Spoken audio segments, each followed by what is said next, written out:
Bendito el Eterno, el uno y lo único, que no hay nada excepto Él.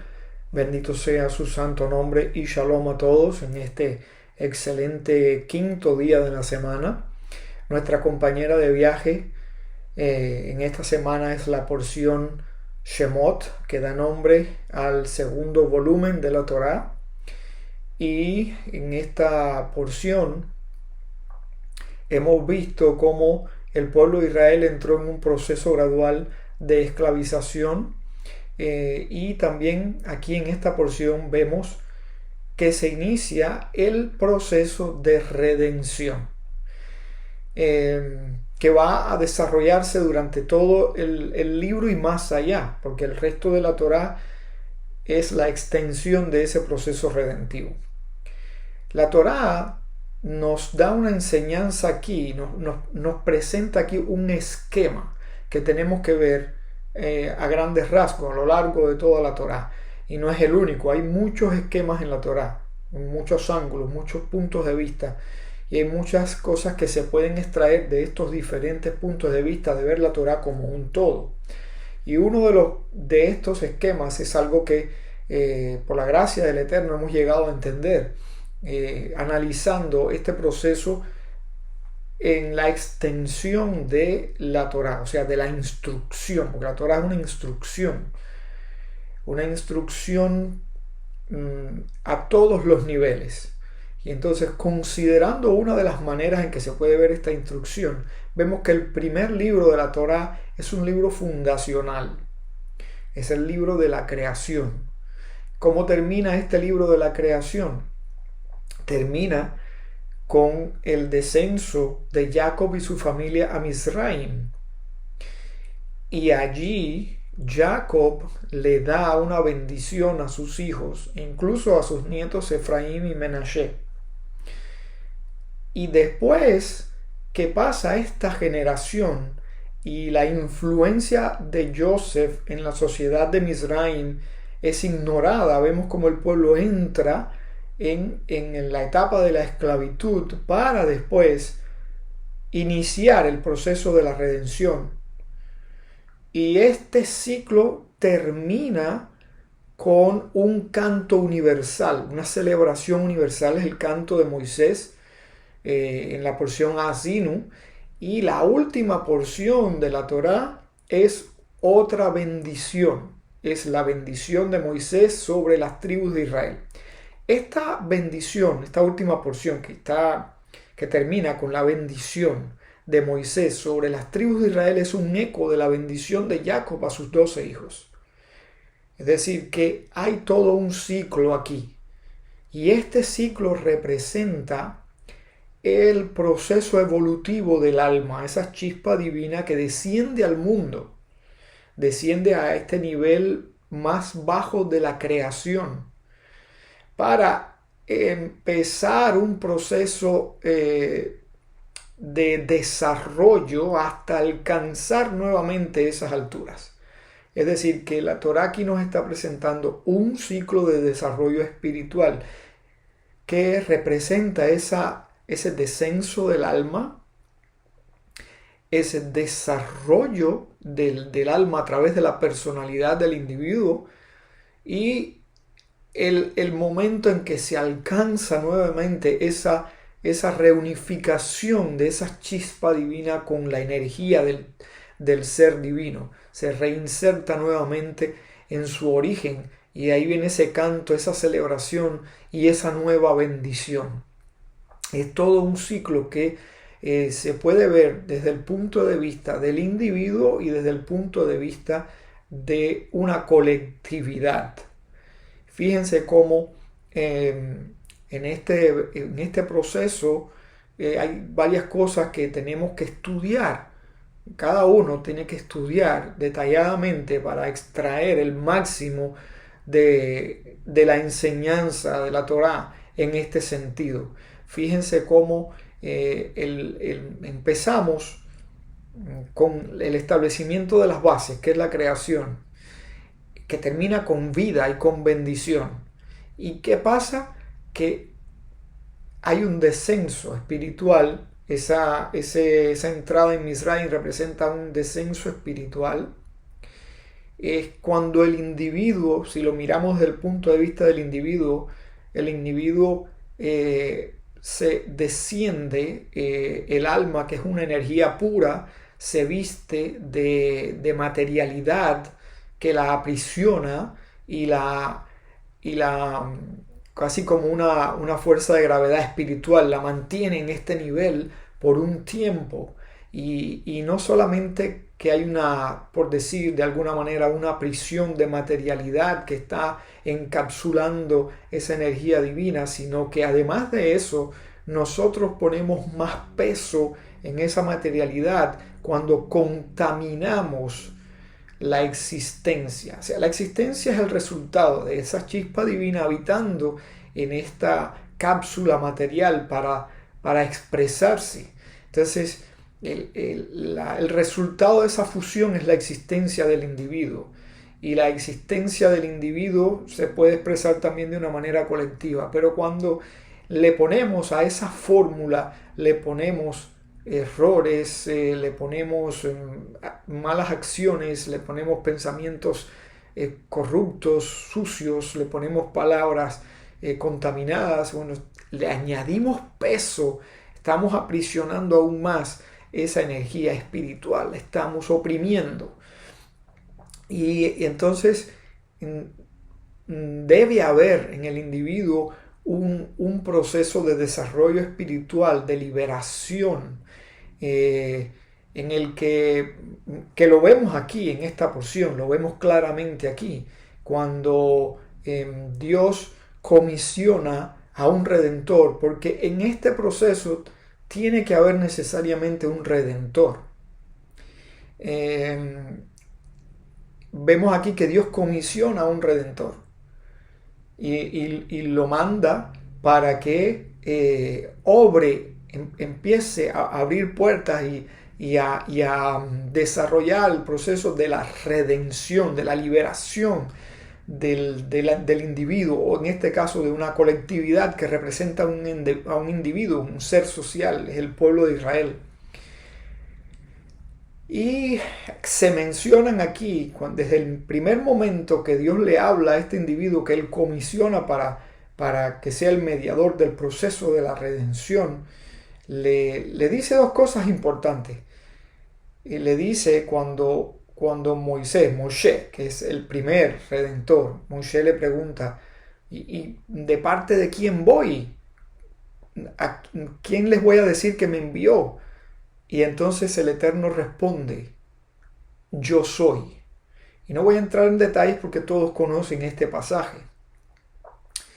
Yo soy el que seré, o yo soy el que soy, o yo soy el que hace que llegue a ser, o como quiera que se interprete, se entienda esta frase. El punto es que Dios está diciendo aquí algo que solamente Él puede decir.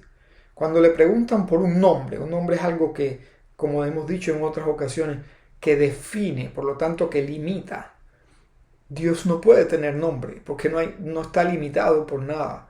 Entonces, cuando le preguntan por su nombre, le dice esta expresión, yo soy.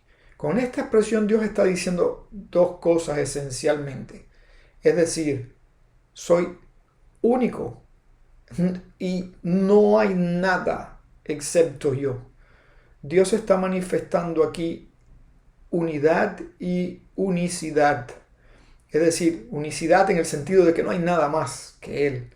Y unidad en el sentido de que todas las cosas son una expresión de su divinidad, revestida de materialidad, pero todo es una expresión del ser divino.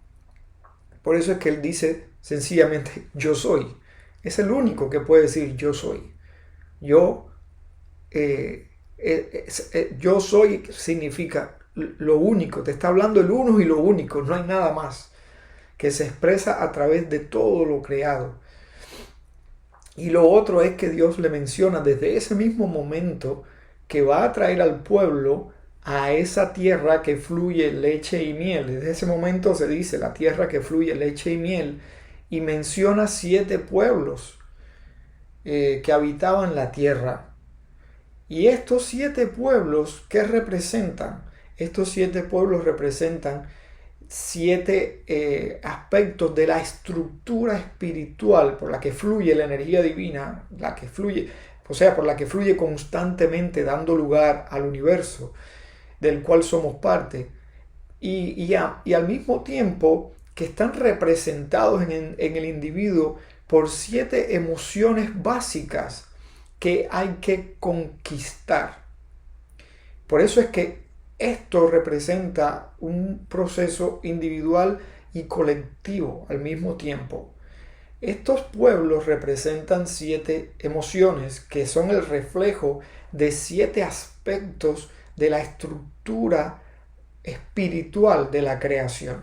Y son 7 emociones que pueden llamarse de una manera u otra en dependencia de quien las esté nombrando, pero son 7 emociones inherentes al ser humano que tenemos que conquistar. Ese es el proceso de la redención. Sumarizando, el proceso de la redención es el desarrollo de la espiritualidad del ser humano y del ser social. El desarrollo de la espiritualidad que implica hacer que el alma que habita esta expresión, esta materialidad, esta cápsula material, sea liberada en el sentido de que el alma sea quien tome el control y que no haya, que el cuerpo no le sirva de barrera, no le sirva de prisión, sino que le sirva para expresar toda su potencialidad. Esa es la redención del individuo, cuando el individuo logra conquistar estas emociones básicas y es capaz de usarlas de la manera para la que fueron diseñadas, de usarlas correctamente, de usarlas positivamente, cuando el individuo es capaz de dar, de expresar bondad, cuando el individuo es capaz de refrenarse cuando se tiene que refrenar, cuando el individuo es capaz de armonizar todo en su vida y en sus alrededores, cuando el individuo es capaz de manejar los asuntos perseverando y en hacer el bien, cuando el individuo es capaz de traer luz al mundo, cuando el individuo usa bien los talentos que Dios le ha dado, usa bien el potencial humano, usa bien su sexualidad, usa bien, y después vienen otras midot más arriba, pero esas sí necesitan de un mediador, que son las midot intelectuales, que representan un nivel aún superior, pero estamos hablando aquí de expresiones básicas, de emociones básicas que uno tiene que conquistar. La comunicación, la sexualidad, la bondad, el rigor, la justicia, cómo uno maneja estos asuntos, la perseverancia, incluso los talentos que pueden ser representados por la realeza, o sea, el dominio. Uno puede mostrarlo arrogantemente, o uno puede mostrarlo poniéndolo al servicio de la familia, de la sociedad, etc. Entonces, cuando uno conquista estos principios básicos, uno está obrando la redención. Ahora, hubo un mediador que sigue siendo un mediador. ¿Por qué? Porque Moisés sirvió de mediador y aún sigue siéndolo, porque la herramienta que él nos dio como mediador, pues sigue funcionando, sigue siendo la herramienta que necesitamos para obrar este proceso de redención a nivel individual. Es decir, que nosotros podemos, a través de la enseñanza de la Torá, que fue el legado de nuestro maestro Moisés, que fue a quien Dios usó como el primer mediador, podemos seguir utilizando aún hoy en día y mientras exista el mundo, para desarrollarnos en el sentido de la redención, de conquistar estas emociones básicas. Pero a nivel colectivo, a nivel de la sociedad global, ya eso es un poco más difícil. Y ahí se va a volver a necesitar un mediador. No un mediador misterioso que necesite venir 2 veces, no un mediador que sea aceptado por unos y rechazado por otros. Va a ser un mediador que va a tener una influencia universal reconocida. No quiere decir que le va a gustar a todos, pero sí va a tener un dominio universal, va a tener una influencia universal, porque se va a necesitar, para obrar este proceso ya a nivel global, se va a necesitar esta personalidad que es la figura del Mesías, del que hablan las Escrituras. Repito, no un Mesías local, no un Mesías incomprendido, no un Mesías aceptado parcialmente, no un Mesías que deje las cosas a oscuras o a media luz. Va a ser un Mesías que va a tener una irradiación que va a alcanzar los cuatro confines del mundo, una manera metafórica de decir que va a alcanzar a toda la humanidad, va a alcanzar la comprensión de toda la humanidad, por el canal que sea, que no podemos predecirlo, pero por el canal que sea, va a ser una manifestación contundente de una figura universal, de una figura mesiánica. Ese se va a necesitar para obrar este proceso a nivel colectivo, a nivel mundial. Entonces todo esto está expresado en este esquema que nos presenta la Torá y especialmente en esta porción que habla sintéticamente de todo eso, del descenso a Mizraim, o sea, el escalón más bajo, hablando en términos creativos, cuando el alma desciende a la parte material de la creación, o en el sentido en que el hombre se contamina y se aprisiona, se esclaviza de sus vicios, de sus malas acciones, etc. Y cómo después comienza o puede comenzar a través de este mediador que nos legó la Torá, que nos legó la instrucción, la clave para salir de ahí, para conquistarnos a nosotros mismos, para conquistar nuestras debilidades y convertirlas en fortaleza. Entonces aquí está sintetizado este proceso de redención. Cómo el hombre puede salir, puede encumbrarse. ¿Cuándo se encumbró? Cuando llegó a Sinai y recibió esa iluminación, recibió esa instrucción y la empezó a poner en práctica. Aquí nos conquistamos cuando empezamos a poner en práctica esto. Ahora, a nivel colectivo, se va a necesitar esa era mesiánica. Estudien que esto que les estoy diciendo sea un punto de partida, no una conclusión. Un punto de partida para que estudien la Torá, analizando las